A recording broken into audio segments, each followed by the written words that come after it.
Compound interest is one of those concepts everyone has heard of, but most people have never really sat down and worked through. When you do, two things happen.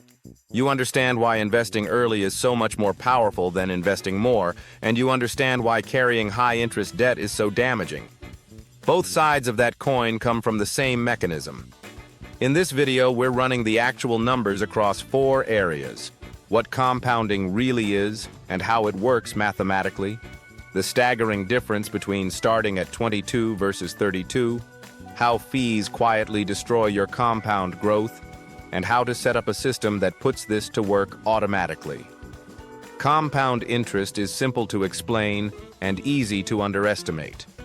It means you earn returns not just on the money you put in, but on the returns you've already earned. Your money makes money, and then that money makes money too. Here's the math with a real example. You invest $10,000 and it earns 10% in year 1. You now have $11,000. In year 2, you earn 10% again, but now on $11,000, not the original $10,000. That gives you $12,100 instead of $12,000.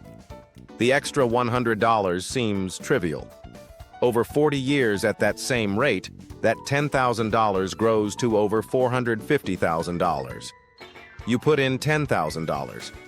Time and compounding did the rest. There's a quick mental tool called the Rule of 72.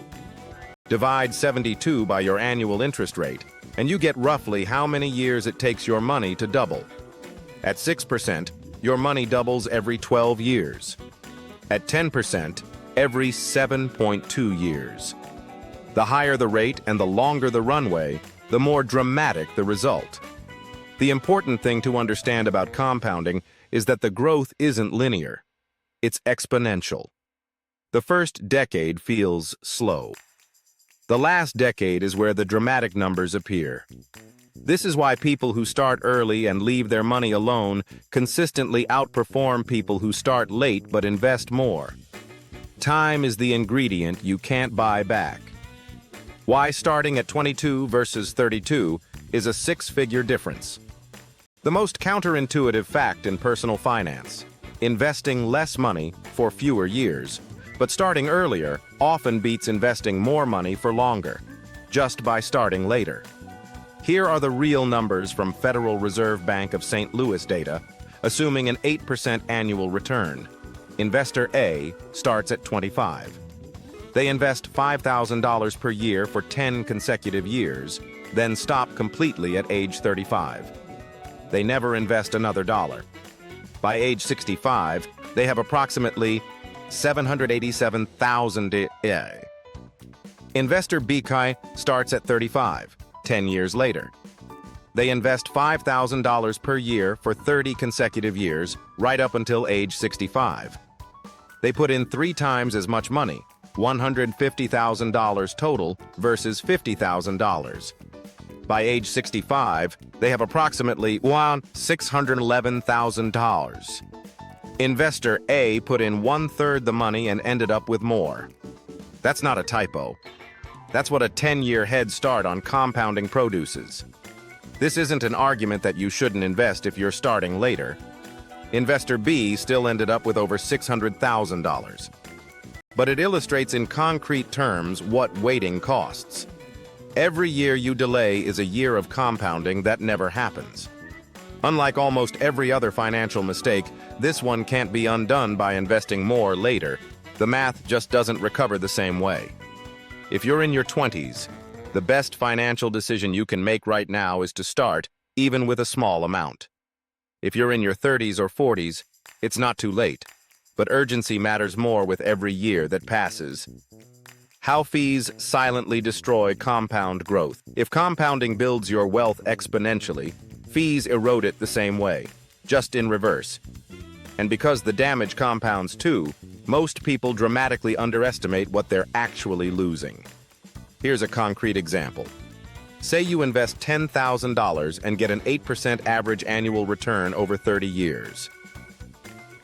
In a fund with a 0.05% expense ratio, typical for a low-cost index fund, your $10,000 grows to roughly $98,000.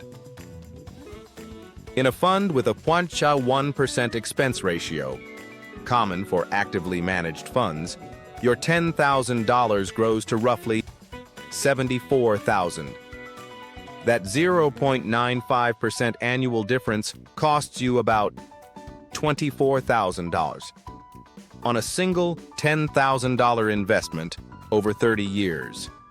On a larger portfolio, the difference is far more dramatic. According to the Investment Company Institute, the average expense ratio for index equity funds is around 0.05%, while actively managed equity funds average 0.64%, more than 10 times the cost. As covered in our earlier investing video, Morningstar data shows that just 21% of actively managed funds beat their index benchmarks over the 10-year period through June 2025, despite charging significantly more. The practical takeaway: fees aren't a minor detail. They're the single most controllable variable in your long-term returns. Two funds with the same underlying assets but different expense ratios will produce meaningfully different outcomes over decades, purely because of fees compounding against you. How to set up automatic investing so you never think about it. Understanding compound interest is one thing. Actually capturing it is another. The biggest threat to your compound growth isn't market crashes or bad fund selection. It's human behavior. Specifically, buying and selling at the wrong times. A J.P. Morgan study found the average investor earned just 2.9% annually over a long period, while the markets returned far more. The gap comes almost entirely from poorly timed decisions. Panic selling in downturns, waiting for the right moment to buy in, chasing returns after a run-up. The solution is to remove yourself from the equation as much as possible. Here's how. Step 1. Automate contributions. Set up a recurring transfer from your paycheck or bank account into your investment account, monthly or every paycheck. You don't decide whether to invest. It happens automatically. Step 2. Enable dividend reinvestment. When your investments pay dividends, make sure they automatically buy more shares rather than sitting as cash. This is where a meaningful portion of long-term compound growth comes from. Step 3. Use low-cost index funds. As established, fees compound against you. A diversified index fund with a 0.05% expense ratio requires no active management from you and keeps more of the return working in your favor. Step 4. Don't check it constantly. This sounds simple. It isn't. Markets go down. Your portfolio will drop. The investors who come out ahead are those who stay invested through the dips rather than locking in losses by selling. The system works. What usually breaks it is the person running it. Compound interest isn't complicated, but it is relentless. It works exponentially in your favor if you start early, keep fees low, and stay invested. It works against you just as relentlessly if you're carrying high-interest debt. The practical version of all of this: start now, automate it, choose low-cost funds, don't touch it. The math will do the rest, as long as you let it.